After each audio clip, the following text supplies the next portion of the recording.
ಕನ್ನಡಿಗರ ಮೀಸಲಾತಿ ಮಸೂದೆ ನಾಡದ್ರೋಹಿ ಉದ್ದಿಮೆದಾರರಿಗೆ ನಾಡದ್ರೋಹಿ ಉದ್ದಿಮೆದಾರರಿಗೆ ಸಮಸ್ತ ಕನ್ನಡಿಗರ ಮೀಸಲಾತಿ ಜಾರಿಗೆ ಬರಲಿ ಕನ್ನಡಿಗರ ಮೀಸಲಾತಿ ಕನ್ನಡಿಗರ ಮೀಸಲಾತಿಗೆ ನಾವು ಈ ನಾಡಿನಲ್ಲಿ ನಾವೆಲ್ಲ ತಮಿಳುನಾಡು ಆಂಧ್ರದಲ್ಲಿ ಬೇಡ್ತಾ ಇಲ್ಲ, ಈ ನೆಲದಲ್ಲಿ ಬೇಡ್ತಾ ಇದೀವಿ. ಇಲ್ಲೇ ನಮ್ಮ ಅಸ್ತಿತ್ವವನ್ನು ಕಳ್ಕೊಂಡ್ರೆ ಯಾವುದೂ ಇರೋದಿಲ್ಲ. ಈಗಾಗಲೇ ಕನ್ನಡ ಚಿತ್ರರಂಗ ಅಧೋಗತಿಗೆ ಹೋಗ್ತಾ ಇದೆ, ಕನ್ನಡದ ಶಿಕ್ಷಣದಲ್ಲಿ ಕನ್ನಡ ಅಧೋಗತಿಗೆ ಹೋಗಿದೆ. ಹಾಗೆ ನಾಳೆ ಕನ್ನಡದ ಮಾಧ್ಯಮಗಳಿಗೂ ಕುತ್ತು ಬರಬಹುದು. ಇವರು ಕನ್ನಡಿಗರನ್ನ ಹತ್ತಿಕ್ಕೋ ರೀತಿ ನೋಡಿದ್ರೆ ಒಂದು ರೀತಿಯಲ್ಲಿ ಇನ್ನು ಮುಂದೆ ಕನ್ನಡದ ಅಸ್ಮಿತೆಗೆ ಯಾವುದೇ ಧ್ವನಿ ಬರಬಾರದು ಅಂತಕ್ಕಂಥದ್ದು ತಡೆಯುವಂತ ಕೆಲಸ ನಡೆದಿದೆ. ಇದೆಲ್ಲ ಬಹಳ ಗಂಭೀರವಾದ ವಿಷಯ. ಇದಕ್ಕೊಂದು ಸಮಸ್ತ ಕನ್ನಡಿಗರು, ಈ ನಾಡಿನಲ್ಲಿರ್ತಕ್ಕಂಥ ಪ್ರತಿಯೊಬ್ಬ ಕನ್ನಡಿಗರು, ಇದು ನಮಗೆ ಮರಣ ಶಾಸನ. ಇದು ಮರಣ ಶಾಸನ. ಕನ್ನಡಿಗರಿಗೆ ಮೀಸಲಾತಿ ಕೊಡೋಕ್ಕಾಗೋದಿಲ್ಲ ಅನ್ನೋದು ಮರಣ ಶಾಸನ. ಬಹುಶಃ ಈಗಾಗಲೇ ಮಹಾರಾಷ್ಟ್ರದಲ್ಲಿ ಮರಾಠ ಮೀಸಲಾತಿ ಹೋರಾಟ ಯಾವ ರೀತಿ ತೀವ್ರವಾಗಿ ನಡೀತಿದೆ ಅಂತಕ್ಕಂಥದ್ದು ಗೊತ್ತಿದೆ. ಅದರ ಇನ್ನೊಂದು ಬುನಾದಿ ಈ ನೆಲದಲ್ಲಿ ಕಾಲಿಡುವಂಥ ಅವಶ್ಯಕತೆ ಇದೆ. ಆದ್ರಿಂದ ಈ ಹೋರಾಟದ ಸ್ವರೂಪದ ಬಗ್ಗೆ ಮುಂದಿನ ದಿನಗಳಲ್ಲಿ ಎಲ್ಲ ಕನ್ನಡ ಪರ ಸಂಘಟನೆಗಳ ಸಭೆಯನ್ನು ನಾವು ನಮ್ಮ ನಾಯಕರು ಘೋಷಣೆ ಮಾಡ್ತಾರೆ. ಈ ಹೋರಾಟ ಕೇವಲ ಒಕ್ಕೂಟ ಕನ್ನಡ ಹೋರಾಟಗಾರರಿಗೆ ಸೀಮಿತವಾದ ಹೋರಾಟ ಅಲ್ಲ. 7 ಕೋಟಿ ಕನ್ನಡಿಗರು ಈ ಹೋರಾಟವನ್ನು ತನ್ನ ಮನೆಯ ಸಮಸ್ಯೆ ಅಂತೇಳಿ ಭಾಗಿಯಾಗಬೇಕು. ಅನೇಕ ವಿದ್ಯಾರ್ಥಿ ಸಂಘ ಸಂಸ್ಥೆಗಳು, ಸಾಹಿತಿಗಳು, ಕಲಾವಿದರು ಪ್ರತಿಯೊಬ್ಬರು ಅವರ ಅಸ್ಮಿತೆಯನ್ನು ಕಾಪಾಡಿಕೊಳ್ಳೋದಕ್ಕೆ, ಕನ್ನಡಿಗರ ಅಸ್ಮಿತೆಯನ್ನು ಕಾಪಾಡಿಕೊಳ್ಳೋಕ್ಕೆ ಈ ಹೋರಾಟದಲ್ಲಿ ಕಡ್ಡಾಯವಾಗಿ ಅವರು ಬೆಂಬಲವನ್ನು ಘೋಷಣೆ ಮಾಡಿ ಭಾಗವಹಿಸಬೇಕು ಅಂತಕ್ಕಂಥ ಒಂದು ನಿಟ್ಟಿನಲ್ಲಿ ಅತಿ ಶೀಘ್ರವಾಗಿ ಎಲ್ಲ ಕನ್ನಡ ಪರ ಸಂಘಟನೆಗಳ ಸಭೆಯನ್ನು ಕರೀಬೇಕು ಅಂತ ನಮ್ಮ ನಾಯಕರು ಆಲೋಚನೆ ಮಾಡಿದ್ದಾರೆ. ಈ ಹೋರಾಟದ ಸ್ವರೂಪವನ್ನು ರಾಷ್ಟ್ರ ಮಟ್ಟದಲ್ಲಿ ತಗೊಂಡೋಗುವಂಥ ನಿಟ್ಟಿನಲ್ಲಿ ಕನ್ನಡಿಗರಿಗೆ ನ್ಯಾಯ ಒದಗಿಸಬೇಕು ಅನ್ನೋ ನಿಟ್ಟಿನಲ್ಲಿ ಇವತ್ತು ಈ ಒಂದು ಪತ್ರಿಕಾಗೋಷ್ಠಿಯನ್ನು ಕರೆದಿದ್ದೇವೆ. ಈಗಾಗಲೇ ಸರೋಜಿನಿ ಮಹಿಷಿ ವರದಿ ಪ್ರಕಾರ ನಮಗೆ ಉದ್ಯೋಗ ಸಿಗಬೇಕಾಗಿತ್ತು. 1985ರಿಂದ ಆ 85ರಲ್ಲಿ ತಯಾರಾದಂಥ ವರದಿ ಇದುವರೆಗೂ ಜಾರಿಯಾಗಲಿಲ್ಲ. ನಾವು ಬಹುಶಃ 40 ವರ್ಷಗಳಿಂದ ನಿರಂತರವಾದಂಥ ಹೋರಾಟ. ಉದ್ಯೋಗ ಅನ್ನೋದು ಕೇವಲ ನಮಗೆ ಯಾವ ರೀತಿ ಅಂದ್ರೆ ಬದುಕು, ಕನ್ನಡಿಗರ ಬದುಕಿನ ಪ್ರಶ್ನೆ. ಉದ್ಯೋಗ ಸಿಕ್ಕಿದ್ರೆ ಕನ್ನಡಿಗ ಎಲ್ಲಿ ಬೇಕಾದ್ರೂ ಬದುಕುವಂಥ ಪರಿಸ್ಥಿತಿ. ಇವತ್ತು ನಮ್ಮ ನಾಡಿಗೆ ಬಂದು ನಮ್ಮ ನಾಡಿನಲ್ಲಿ ನಮ್ಮಲ್ಲಿರ್ತಕ್ಕಂಥ ಎಲ್ಲ ಸಂಪತ್ತನ್ನ ದೋಚ್ಕೊಂಡು ಇವತ್ತು ನಮಗೆ ಉದ್ಯೋಗ ಕೊಡಲ್ಲ ಅಂತ ಹೇಳ್ತಾರೆ. ಈಗ ಯಾರ್ಯಾರು ರಾಜ್ಯದಲ್ಲಿ ಉದ್ಯಮಗಳನ್ನ ಸ್ಥಾಪನೆ ಮಾಡಿದ್ದಾರೆ, ಪ್ರತಿ ವರ್ಷ ಸಾವಿರಾರು ಕೋಟಿ ರೂಪಾಯಿಗಳನ್ನ ಲಾಭವನ್ನು ಪಡಿತಿದ್ದಾರೆ. ಅವರಿಗೆ ಸರ್ಕಾರ ಕಡಿಮೆ ದರದಲ್ಲಿ ಭೂಮಿ ಕೊಟ್ಟಿದೆ, ಅವರಿಗೆ ನೀರನ್ನ ಕೊಟ್ಟಿದೆ, ವಿದ್ಯುತ್ತನ್ನು ಕೊಟ್ಟಿದೆ, ಎಲ್ಲ ರೀತಿಯಾದ ಮೂಲಭೂತ ಸವಲತ್ತುಗಳನ್ನು ಒದಗಿಸ್ಕೊಟ್ಟಿದೆ. ಆದರೆ ಅವ್ರಿಗೆ ಇಲ್ಲಿರ್ತಕ್ಕಂಥ ಕನ್ನಡಿಗರಿಗೆ ಉದ್ಯೋಗವನ್ನು ಕೊಡೋದಕ್ಕೆ ಇವ್ರಿಗೆ ಸಾಧ್ಯ ಆಗ್ತಿಲ್ಲ. ಇದು ದುರ್ದೈವ ಸರಿ. ಯಾಕಂದ್ರೆ ನಮ್ಮನ್ನು ಆಳಿರ್ತಕ್ಕಂಥ ಯಾವುದೇ ಸರ್ಕಾರಗಳು ಕನ್ನಡಿಗರ ಜೀವನ, ಬದುಕು ಮತ್ತೆ ಉದ್ಯೋಗ ಇವುಗಳ ಬಗ್ಗೆ ಯಾರು ಕೂಡ ಚಿಂತನೆ ಮಾಡಲಿಲ್ಲ. ಇವತ್ತು ಕನ್ನಡ ಪರ ಸಂಘಟನೆಗಳೇನಾದರೂ ಬೀದಿಗಿಳಿದು ಹೋರಾಟ ಮಾಡಲಿಲ್ಲ ಅಂತ ಹೇಳಿದ್ರೆ ಕನ್ನಡಿಗರ ಉಳಿವು ಇವತ್ತು ಕಷ್ಟಕರವಾಗಿರ್ತಕ್ಕಂಥ ಸಂಗತಿ. ಇವತ್ತು ಒಬ್ಬ ಮುಖ್ಯಮಂತ್ರಿ ಟ್ವೀಟ್ ಮಾಡ್ತಾರೆ, ವಿಧೇಯಕನ ಮಂಡನೆ ಮಾಡ್ತೀವಿ ಅಂತ ಹೇಳ್ಬಿಟ್ಟು ಟ್ವೀಟ್ ಮಾಡ್ತಾರೆ.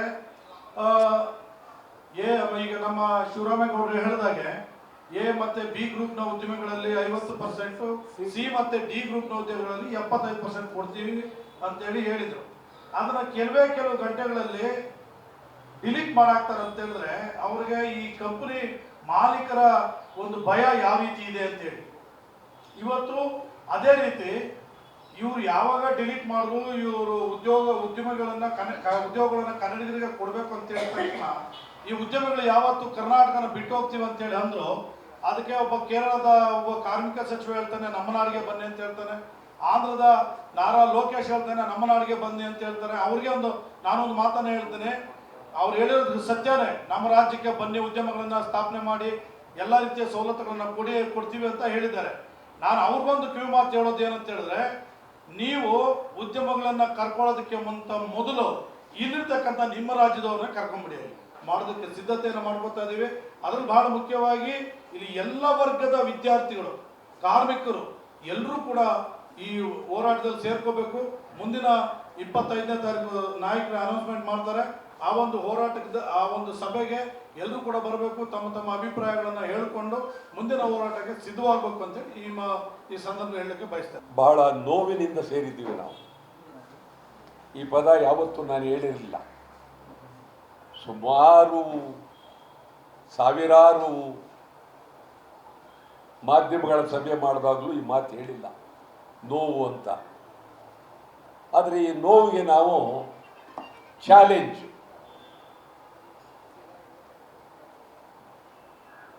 ನಾವು ತಯಾರಾಗಿದ್ವಿ ಚಾಲೆಂಜ್ಗೆ. ಸರ್ಕಾರ ಏನೂ ಮಾತಾಡದೆ, ಮಸೂದೆನೂ ತರದೆ ಸುಮ್ಮನೆ ಇದ್ಬಿಟ್ಟಿದ್ರು ನಾವೇನು ಮಾತಾಡ್ತಿರಲಿಲ್ಲ. ಇದು ಸತ್ಯ ಹೇಳ್ತೀವಿ ನಿಮಗೆ. ಸರೋಜಿನಿ ಮಹಿಷಿ ವರದಿ ಜಾರಿ ಮಾಡಿ ಅಂದ್ಕೊಂಡೆ ನಾವು ಚಳವಳಿ ಮಾಡ್ತಾ ಇತ್ತು. ಸರೋಜಿನಿ ಮಹಿಷಿ ವರದಿ ಎಲ್ಲೋಯ್ತು, ಯಾವ ತಿಪ್ಪೆಗೆ ಹಾಕಿದ್ರಿ, ಯಾವ ರಾಜು ಕಾಲುವೆಗೆ ಹಾಕಿದ್ರಿ, ಇದು ಸರ್ಕಾರ ಹೇಳಬೇಕು. ಹೋಗಲಿ, ನೀವು ಮಸೂದೆ ಯಾಕೆ ತಂದ್ರಿ? ಸಂತೋಷ, ನಿಮ್ಮ ಉದ್ದೇಶ, ನಿಮ್ಮ ನಿಲುವು ನಾವು ಸಂತೋಷ ಪಡ್ತೀವಿ, ಬೇಕು. ಇದೊಂದು ಒಳ್ಳೆ ಶಕ್ತಿಯುತವಾಗಿ ನೀವು ಮಸೂದೆ ತಂದ್ರಿ. ಯಾವಾಗ ತಂದ್ರಿ? ಶಾಸನ ಸಭೆ ನಡೆಯುವಾಗ ತರಾತುರಿಯಲ್ಲಿ ತಂದ್ರಿ. ಮಂತ್ರಿಮಂಡಲದಲ್ಲಿ ಅದನ್ನ ಒಪ್ಪಿಗೆ ತಗೊಂಡ್ರಿ. ಇನ್ನು ಒಂದೇ ಒಂದು ಉಳಿದಿರೋದು ಅಂತಂದರೆ ಸದನ, ಎರಡೂ ಸದನಗಳಲ್ಲಿ ಇಡ್ತಕ್ಕಂಥ ಒಂದೇ ಒಂದು. ಅಷ್ಟೊಳಗಾಗಿ ಒಬ್ಬ ತಮಿಳ್ ಮಾಲೀಕ, ಇನ್ನೊಬ್ಬ ಕನ್ನಡ ವಿರೋಧಿ, ಇನ್ನೊಬ್ಬ ಮಲಯಾಳಿ, ಇವರು ಏನು ಆ ಮೋಹನ್ ದಾಸ್ ಪೈ ಸರ್ಕಾರದ ಮೇಲೆ ಮಾತನಾಡ್ತಾನೆ. ಏನು ಕೆಟ್ಟದಾಗಿ ಮೋಹನ್ ದಾಸ್ ಪೈ ಏನು ಆರ್ಡರ್ ಮಾಡ್ತಾರೆ. ಯಾರು ನಿಮ್ಮನ್ನು ತಗಮ ಅಂತ ಹೇಳಿದವರು ಯಾರು? ನಾಳೆ ಏನು ಒಂದೇ ಸಭಕ್ಕೆ ಇವತ್ತೊಂದೇ ದಿವಸವಲ್ಲದು. ಮೋಹನ್ ದಾಸ್ ಪೈ ಇಂಥ ವಿಚಾರದಲ್ಲಿ ಮೊದಲಿಂದಲೂ ಕನ್ನಡಿಗರ ಮೇಲೆ ದಬ್ಬಾಳಿಕೆ ಮಾಡ್ತಾ ಇದ್ದಾರೆ. ನಾವೆಲ್ಲ ಬಿಟ್ಟು ಹೋಗ್ಬಿಡ್ತೀವಿ. ಅಯ್ಯೋ, ಒಳ್ಳೆ ಕಥೆನೆ. ನಿಮಗೆ ಭೂಮಿ ಕೊಟ್ಟಿರೋದು ಯಾಕೆ? ನೀರು ಕೊಟ್ಟಿರೋದು ಯಾಕೆ? ವಿದ್ಯುತ್ ಶಕ್ತಿ ಕೊಟ್ಟಿರೋದು ಯಾಕೆ? ಸಾವಿರಾರು ಕೋಟಿ ಸಂಪಾದನೆ ಮಾಡ್ಕೊಂಡು ಬಹಿರಂಗವಾಗಿ ನಮ್ದು ಇಷ್ಟು ಕೋಟಿ ಸಂಪಾದನೆ ಅಂತೇಳಿ ಜನಗಳ ಮುಂದೆ ಹೇಳೋ ವಿಚಾರ ಅಲ್ಲ. ಕನ್ನಡಿಗರಿಗೆ ಕೆಲಸ. ಕರ್ನಾಟಕದಲ್ಲಿ ಆರಂಭವಾಗುವ ಯಾವುದೇ ಉದ್ದಿಮೆಗಳು ಕನ್ನಡಿಗರಿಗೆ ಕೆಲಸ ಕೊಡಲೇಬೇಕು. ಇದು ಮೋಹನ್ ದಾಸ್ ಪೈ ಅವರು ಮೋಹನ್ ದಾಸ್ ಪೈ ಕೇರಳದವರು.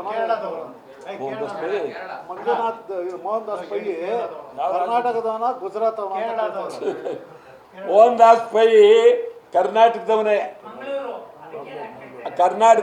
ಟಿ.ಎ. ಪೈ, ಮೋಹನ್ ದಾಸ್ ಪೈ ಇವರೆಲ್ಲ ಈ ಮಣಿಪಾಲು ಗ್ರೂಪ್ನವರು. ಅವನು ಚಕ್ರವರ್ತಿ ಇದ್ದಂಗೆ, ದುರಾಂಕಾರಿ ಕನ್ನಡ. ಆಮೇಲೆ ಇನ್ನೊಬ್ರು ಅಯ್ಯಮ್ಮ ಯಾರ್ರೀ? ಕಿರಣ್ ಮುಜುಮ್ದಾರ್ ಪ್ರತಿಭಟನೆ ಮಾಡಿದ್ದೆ ನಾವು. ಹಿಂದೆ ಅಯ್ಯಮ್ಮನ ಮೇಲೆ ಪ್ರತಿಭಟನೆ ಮಾಡಿದ್ದು. ಆಮೇಲೆ ಹಿಂದಕ್ಕೆ ಅವರು ಕ್ಷಮಾಪಣೆ ಕೇಳಿದ್ರು. ಯಾರು ಈಗ ಇವತ್ತು ನಮ್ಮಲ್ಲಿ ಕನ್ನಡಿಗರ ಮೇಲೆ ಯಾರು ಗಂಡಸಿರಲಿಲ್ಲ ಇದುವರೆಗೆ ತರ ಮಾತಾಡೋದಕ್ಕೆ. ಈ ಮೋಹನ್ ದಾಸ್ ಪೈ ನಾನು ಇದ್ದೀನಿ ನೋಡಿ ಅಂತ ಹೇಳಿ ಮಾತನಾಡಿದ್ದಾರೆ. ಮೋಹನ್ ದಾಸ್ ಪೈ ಅವರೇ, ನಿಮಗೆ ಕರ್ನಾಟಕದಲ್ಲಿ ಇರಬೇಕಾ? ಇದು ನಮ್ದೇನು ಅಭ್ಯಂತರ ಇಲ್ಲ, ತೊಂದರೆ ಕೊಡೋದಿಲ್ಲ. ನೀವು ಹೋಗ್ಬೇಕಾ?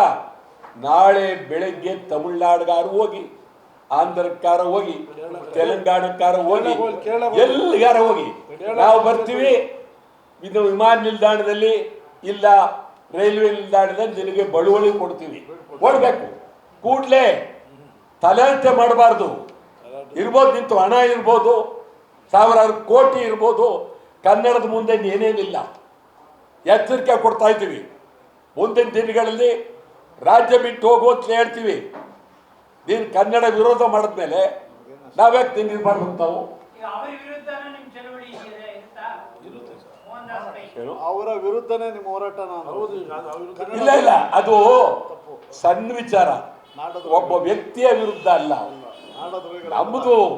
ನಮ್ಮ ಇದು ಬಹಳ ಉದಾತ್ತ. ಇದು ನಮ್ಮ ಹೋರಾಟ ಹಿಮಾಲಯ ಪರ್ವತ. ಇವರು ಯಾವುದೋ ಒಂದು ಗುಡ್ಡ, ಮೋಹನ್ ದಾಸ್ ಪೈ, ಅದು ಗುಡ್ಡನೇ ಮಸೂದೆ ನಿಲ್ಲಿಸ್ಬಿಡ್ತಲ್ಲ. ಗುಡ್ಡ ಒಂದೊಂದ್ ಸಾರಿ ಗುಡ್ಡಗಳು ಏನಾಗುತ್ತೆ ಅಂತಂದ್ರೆ ಗೊತ್ತಾಗಲ್ಲ. ಒಂದ್ಸಾರಿ ಈ ತರ ಆಗ್ತವೆ, ಗೊತ್ತಾಯ್ತಾ? ನಿಮ್ಗೆ ಎಷ್ಟು ಗೊತ್ತಿರ್ಬೋದು, ಇಲ್ಲಿ ದಿನ ಇಲ್ಲೇ ಕೂತಿರ್ತೀರಿ, ಎಷ್ಟು ನಡೀತವೆ, ಏನ್ ಕತೆ. ಆದ್ರಿಂದ ಮಸೂದೆ ನಿಲ್ಲೋದಕ್ಕೆ ಅವರು ಒಬ್ಬರು ಮುಖ್ಯ ಕಾರಣ, ಬೇರೆಯವರು ಇದ್ದಾರೆ. ಒಂದು ದೊಡ್ಡದೇ ಇದೆ, ಇದು ಏನಾರ ಮಾಡಿ ನಿಲ್ಲಿಸಲೇಬೇಕು ಅಂತ. ವ್ಯವಸ್ಥಿತವಾದಂತ ಪಿತೂರಿ. ಆದ್ರೆ ಸಿದ್ದರಾಮಯ್ಯವ್ರ ಬಗ್ಗೆ ಬಹಳ ಜನ ಗೌರವ ಎಲ್ಲ ಇತ್ತು. ಏನೀಗ ಇದ್ದಕ್ಕಿದ್ದಂಗೆ ಈ ತರ ಸಡನ್ ಆಗ ಆ ಒಂದು ಮಸೂದೆಯನ್ನ ಕೈ ಬಿಟ್ರು ಅಂತ ಹೇಳಿದ್ರೆ, ಸಿದ್ದರಾಮಯ್ಯನವರ ವರ್ಚಸ್ಗೂ ಮುಖ್ಯಮಂತ್ರಿಗಳ ಘನತೆಗೂ ಏಟು ಬಿತ್ತಿದ್ದು, ಮುಖ್ಯಮಂತ್ರಿಯ ಗೌರವಕ್ಕೆ ಏಟು ಬಿತ್ತು. ಅದರಲ್ಲೂ ವಿಶೇಷವಾಗಿ ಸಿದ್ದರಾಮಯ್ಯನವರಿಗೆ ಇದು ಬಹಳ ಅತ್ಯಂತ ಅಗೌರವ ಆಗಿದೆ, ಅಪಮಾನ ಆಗಿದೆ. ಇದು ಅವರು ಇದರ ಬಗ್ಗೆ ತೀವ್ರವಾಗಿ ಯೋಚನೆ ಮಾಡಬೇಕಾಗುತ್ತೆ. ಗ್ಯಾರಂಟಿ ನ್ಯೂಸ್, ಸುದ್ದಿ ಖಚಿತ, ನ್ಯಾಯ ನಿಶ್ಚಿತ.